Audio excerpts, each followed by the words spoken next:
अस्सलाम वालेकुम। थुक ड्रामा सीरीज़ एरतुल गाज़ी दुनिया भर में मशहूर हो चुका है। अब पाकिस्तान में इसने रिकॉर्ड पर रिकॉर्ड कायम करने का सिलसिला शुरू किया हुआ है। इस वक्त इस ड्रामा सीरीज़ के हीरो जनाब इंगिन आल्तन दुज़ेतान हमारे साथ हैं। हम उनको खुश आमदीद कहते हैं। कैसे हैं आप? बहुत शुक्रिया आपका, मैं बिल्कुल ठीक हूँ। इंगिन साहब, ये बताना पसंद फरमाएंगे आपने अपनी इब्तदाई तालीम कहाँ हासिल की? मैं इजमेर में पैदा हुआ और ये साल था 1979। दो ज़ैलूल यूनिवर्सिटी से शोबा फिल्म और थिएटर से ग्रेजुएशन की और इस्तांबुल में रिहाइश पजीर हुआ और गुज़श्ता 20 सालों से इस्तांबुल में पेशावर अदाकार की हैसियत से खिदमत सर अंजाम दे रहा हूँ। आजकल मैं घर पर हूँ, अपनी फैमिली के साथ वक्त गुजार रहा हूँ और मैं उन लोगों में से हूँ जो अपनी फैमिली के साथ वक्त गुजारने में खुशी महसूस करते हैं। सब कुछ बहुत अच्छा है, दिन बहुत अच्छे गुजर रहे हैं और आहिस्ता आहिस्ता नॉर्मल सतह पर जिंदगी आ रही है। कौन से प्रोजेक्ट पर काम कर रहे हैं? मैं इस वक्त जिस प्रोजेक्ट पर काम कर रहा हूँ वो एक सरप्राइज प्रोजेक्ट है।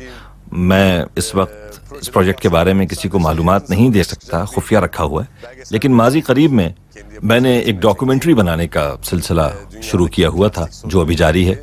ये डॉक्यूमेंट्री प्लास्टिक के रोज़मर्रा इस्तेमाल की वजह से पैदा होने वाले मसाइल और पैदा होने वाली पोल्यूशन से मुताल्लिक़ है। ये डॉक्यूमेंट्री तकरीबन मुकम्मल हो चुकी है और जल्द ही मैं इसे नुमाइश के लिए पेश करूंगा। आपका पसंदीदा ड्रामा कौन सा है जिसको आप बार बार देखना चाहते हैं?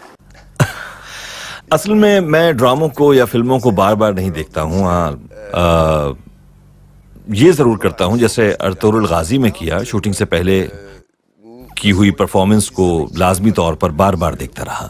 मकसद ये था कि परफॉर्मेंस में कोई कमी या गलती है तो उसे दोबारा ना दोहराऊं। मगर जब ये प्रोजेक्ट वगैरह ख़त्म हो जाते हैं तो फिर मैं बैठकर उनको नहीं देखता, क्योंकि मेरे पास इतना वक्त नहीं होता कि दोबारा से इनको बैठकर देखूं। इस दौरान नए प्रोजेक्ट का हर तरह से जायज़ा लेता हूं, उनमें अपनी अदाकारी का सोचता हूं, जायज़ा लेता हूं। और लेकिन ये आपको बता दूं कि जब प्रोजेक्ट वगैरह ख़त्म हो जाए और आप उस प्रोजेक्ट को भूल चुके हों और फिर वो अचानक आपके सामने आ जाए तो फिर जब आप उसे देखते हैं तो बहुत इंजॉय करते हैं अपनी परफॉर्मेंस को। आपने 6 साल एरतुगरुल गाजी ड्रामा जो है इसमें हिस्सा लिया। हमने तकरीबन 6 साल एक साथ काम किया है और इस दौरान बिल्कुल एक टीम वर्क के तौर पर काम किया। ड्रामे की फ़ज़ा को खुशगवार बनाने के लिए बहुत काम किया। प्रोड्यूसर, डायरेक्टर और ख़ुद मैंने सबको एक जगह यकजा करने और सबके साथ करीबी मरासिम कायम करने की भरपूर कोशिश की, जिसमें हम कामयाब भी रहे हैं। और इन खुशगवार ताल्लुकात के नतीजे में ड्रामे पर इसके बड़े मस्बत असरात मुरतब हुए। जाहिर है इतना अरसा इकट्ठा रहने की वजह से हमारे जहनों में यादगार लम्हात मौजूद हैं। ड्रामे में लड़ाई के एक मंजर को फिल्माया जाना था और उसे एक ही शूट में मुकम्मल करना था। ये सीन लगभग 4 से 4.5 मिनट का था और अर्तुगरुल को जहर देने का एक मंजर था। इस तवील सीन में कैमरा बाहर से आते हुए खेमे के अंदर तक पहुंच रहा था और साथ ही लगी हुई आग के मंजर को भी पेश करना था। ये सब कुछ एक ही शूट में अदा किया जाना था। खेमे के अंदर 5-6 जंगजू मेरे ऊपर हमलावर होते हैं। ये तमाम मनाजिर बड़े खूबसूरत तरीके से फिल्माए जा रहे थे, लेकिन आखिरी सीन में मेरे साथ लड़ाई करने वाला अदाकार अपने सीन ही को भूल जाता है। जाहिर है पूरे सीन को एक ही शूट में फिल्माए जाने की वजह से 2-3 बार उसको फिल्माने की कोशिश की गई, लेकिन हर बार मेरा ये साथी इस आखिरी सीन में मुझे देखकर हैजान खेज कैफियत में मुब्तला होकर भूल जाता, जिस पर मैं उसके पास गया और बड़े प्यार मोहब्बत से उसको उसके सीन के बारे में समझाया। बल्कि मैंने उसकी तारीफों के पुल बांध दिए, तुम बहादुर हो, तुम शेर हो, तुम ये हो, तुम वो, ताकि वो हैजान खेज कैफियत से निकलकर पुरसुकून हो जाए और अपना सीन मुकम्मल करवा सके। सीन दोबारा शुरू हुआ और एकदम मुझे अपने सर पर एक शदीद वार महसूस हुआ और मैंने पूछा, क्या किया तुमने? ये कहने लगा, भाई मुझसे गलती में जल्दी से वार हो गया, लेकिन तब तक चेहरा लहूलुहान हो गया था। शूट रुक गई क्योंकि शूट का सवाल ही पैदा नहीं होता था, क्योंकि मैं जख्मी हो गया था।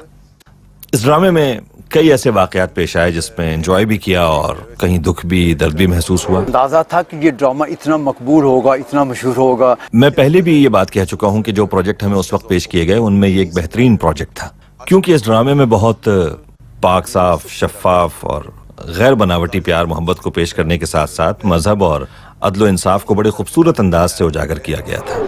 ये ड्रामा जिस अंदाज में पेश किया गया तो हमने अपनी रूह को इसमें समो दिया ताकि इसमें कोई बनावट ना हो और ये मजीद कामयाब हो। दुनिया भर में इतनी मकबूलियत इसे हासिल होगी सिर्फ आलम इस्लाम ही में पजीराई हासिल नहीं हुई इसे, बल्कि दीगर मज़ाहिब से ताल्लुक़ रखने वाले अफराद ने भी गहरी दिलचस्पी ली इस ड्रामे में। जनूबी अमेरिका के ममालिक ने भी और यूरोप और बरतानिया समेत हर जगह इसके चर्चे रहे। मुझे ये यकीन तो नहीं था कि ये इतना ज़्यादा दुनिया भर में मकबूल होगा, हाँ, लेकिन ये था कि तुर्की में ये ड्रामा बहुत ज़्यादा मकबूल होगा। दुनिया भर में इसकी मकबूलियत यकीनन हैरानकुन थी। कहते हैं कि अगर इंगिन आल्तान यानी एर्तुगरुल होने के नाते पाकिस्तान से इलेक्शन में हिस्सा ले तो पाकिस्तान के इलेक्शन में ज़बरदस्त कामयाबी हासिल कर सकता है। इस बारे में आप क्या कहेंगे? बहुत शुक्रिया, ये आप लोगों की ज़रा नवाजी है, मैं बहुत मशकूर हूँ, मगर ऐसा हो नहीं सकता। बहुत मोहब्बत मिली है पाकिस्तान से, और इतनी मोहब्बत और चाहा जाना यकीनन बहुत अच्छा महसूस होता है।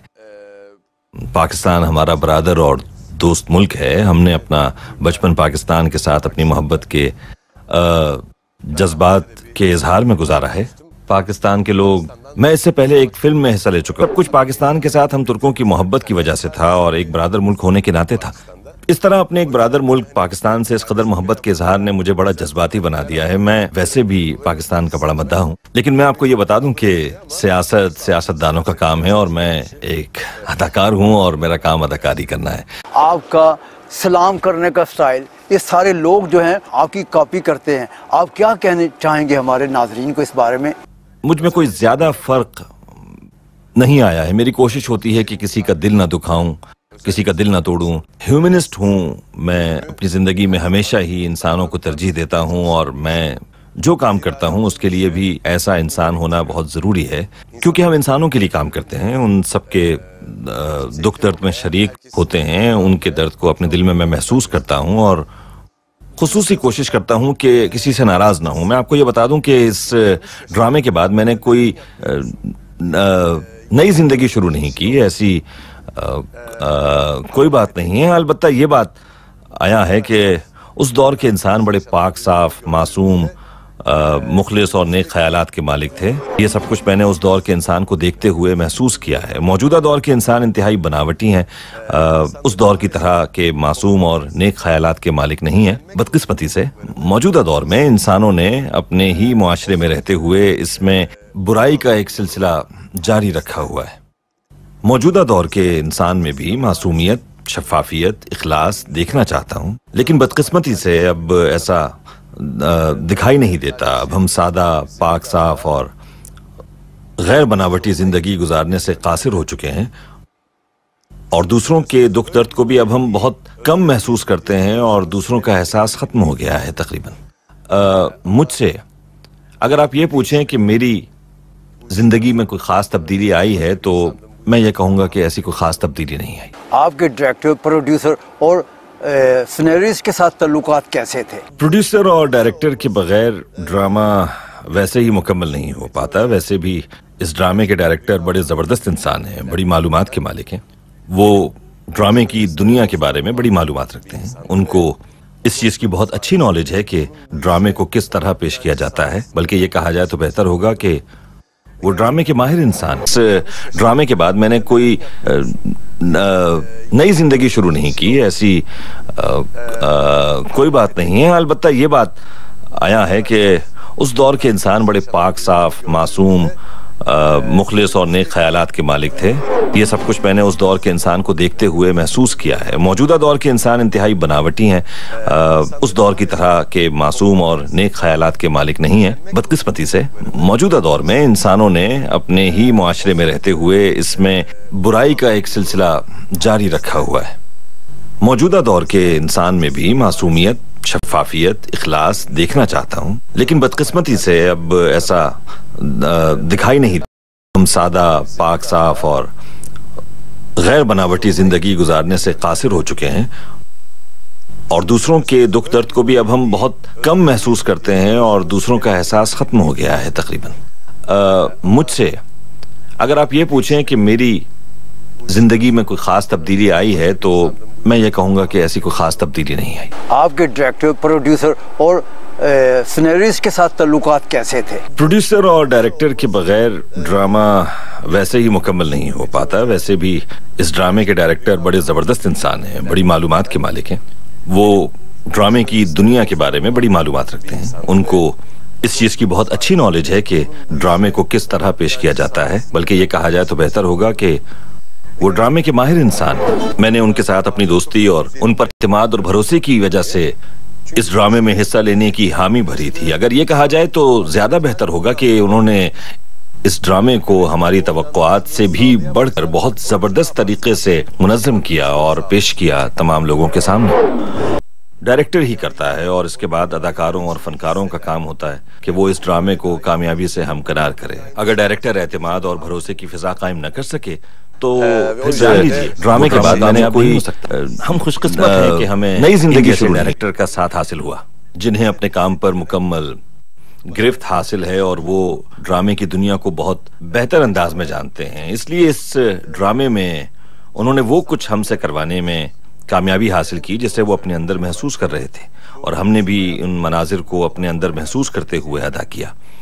यानी हम ये कह सकते हैं कि उन्होंने इस ड्रामे में किरदारों की सलाहियतों के मुताबिक उनसे काम लिया और इसीलिए ये एक अच्छी टीम एफर्ट के तौर पर सामने आया। पाकिस्तान जाने का कब प्लान है? पाकिस्तान की आवाम जो है वो आपका इस्तकबाल करने के लिए तैयार है, इस बारे में क्या कहेंगे?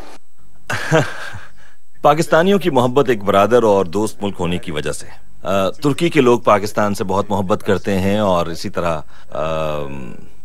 पाकिस्तान के लोग भी तुर्की के लोगों से मोहब्बत करते हैं। पाकिस्तान और तुर्की दोनों मुल्क एक दूसरे के बहुत करीब हैं और दोनों की एक जैसी सकाफती अक़दार और रिवायात हैं, तो इसीलिए शायद और हम अपनी रोज़मर्रा ज़िंदगी में भी देखते हैं कि इन मुश्तरका अक़दार ही की बदौलत पाकिस्तान के अवाम ने इस ड्रामे में गहरी दिलचस्पी ली है और हम भी पाकिस्तानियों की इस मोहब्बत और चाहत को अपने दिलों के अंदर महसूस करते हैं और इस मोहब्बत को अपनी ज़िंदगी का एक हिस्सा बनाते हैं। मेरा ख्याल है कि इस ड्रामे की कामयाबी की एक वजह मुश्तरका मजहब भी है, लेकिन ये मानना पड़ेगा कि पाकिस्तान में इस ड्रामे ने नए रिकॉर्ड्स कायम किए हैं। इंशाअल्लाह जल्द ही पाकिस्तान पहुंचकर पाकिस्तानी अवाम के रूबरू उनसे अपनी मोहब्बत का इजहार भी करना चाहता हूं और हालात के बेहतर होने पर पाकिस्तान पहुंचकर इस मोहब्बत का इजहार खुद करना चाहता हूं। एंगिन साहब, अगर पाकिस्तान से आपको ड्रामे की या फिल्म की ऑफर हो, क्या आप पाकिस्तान में ड्रामा या फिल्म करना पसंद फरमाएंगे? जी हाँ, बड़ी खुशी से, क्यों ना काम करूं। मैं ड्रामे का पहले सिनेरियो और कहानी देखूंगा और अगर ड्रामे का सिनेरियो और कहानी मेरी ख्वाहिशात के मुताबिक होगी तो ज़रूर काम करूंगा और उनकी मोहब्बत का कर्ज भी उतारने की कोशिश करूंगा। अब प्रोग्राम आखिर में हमारे करोड़ों पाकिस्तानी मदाह हैं, वो उनको आप क्या पैगाम देना पसंद फरमाएंगे? जितनी भी मोहब्बत, चाहत और लगाव मुझे पाकिस्तान से मिली है, मैंने सोचा नहीं था इस बारे में बिल्कुल भी, और सोशल मीडिया से जो पैगामात मौसूल हो रहे हैं, इलेक्ट्रॉनिक और प्रिंट मीडिया में जो कुछ पेश किया जा रहा है, उन सब बातों से मैं अच्छी तरह आगाह हूँ और ये सब कुछ हम तक पहुँच जाता है। मैं सबसे पहले उनकी इस मोहब्बत और चाहत का बहुत मशकूर हूँ और उनका बहुत शुक्रिया अदा करता हूँ कि उन्होंने मेरे काम की इतनी पजीराई की है। तमाम पाकिस्तानियों का बहुत बहुत शुक्रिया। ख्वातीन और हज़रात, इसके साथ ही हमारा ये प्रोग्राम अपने इख्तिताम को पहुँचता है। अपने मेज़बान डॉक्टर फुरकान हमीद को इजाज़त दीजिए। अल्लाह हाफ़िज़।